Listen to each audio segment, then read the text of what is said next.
প্ৰয়াত গণশিল্পী ৰাজীৱ খদিয়াৰ আদ্যশ্ৰাদ্ধ আৰু আদ্যশ্ৰাদ্ধৰ দিনটোতেই সমাধিস্থলীত দেখা পোৱা গ'ল এক ব্যতিক্ৰমী দৃশ্য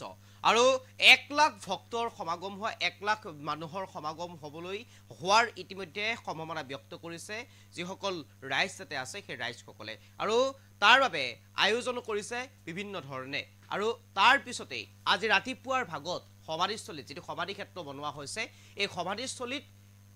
ৰাতিপুৱাৰ ভাগৰে পৰা এটা পাৰ চৰাই পৰিলক্ষিত হৈছে পাৰ চৰাইটোৱে ৰাতিপুৱাই আহি থিতাপি লৈছিল আৰু আজি এই মুহূৰ্তলৈ এই মুহূৰ্ত পৰ্যন্ত এতিয়াও পাৰ চৰাইটো সেই সমাধিতেই পৰি থকা পৰিলক্ষিত হৈছে যেনেকৈ আজি লাখ লাখ লোকৰ সমাগম হোৱাৰ কথা আছে সম্ভাৱনা ব্যক্ত কৰিছে ইতিমধ্যে আজি আদ্যশ্ৰাদ্ধ আৰু এই আদ্যশ্ৰাদ্ধৰ দিনটোতেই এনেদৰে এটা পাৰ চৰাইয়ে যি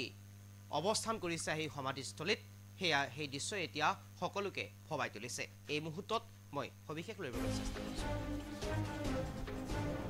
আজি গণশিল্পী ৰাজীৱ খদিয়াৰ আদ্যশ্ৰাদ্ধ পুৱাৰে পৰা সমাধিস্থলীত আহিছে জনতা আনহাতে পুৱাৰে পৰা সমাধিস্থলীত দেখা পোৱা গ'ল এটা পাৰ চৰাই সমাধিস্থলীত ৰাতিপুৱাৰে পৰা পৰি থকাৰ পৰিলক্ষিত হৈছে সমাধিৰ ওপৰত পুৱাৰে পৰা ৰখি আছে চৰাইটো আৰু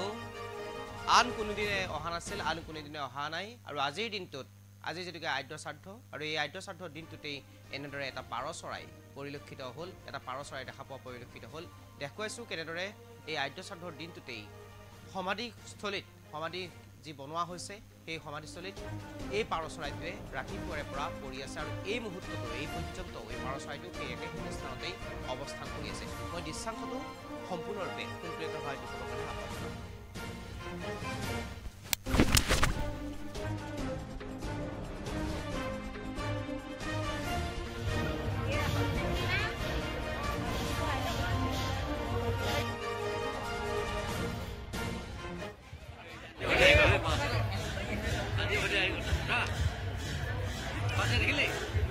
Nah, itu nih.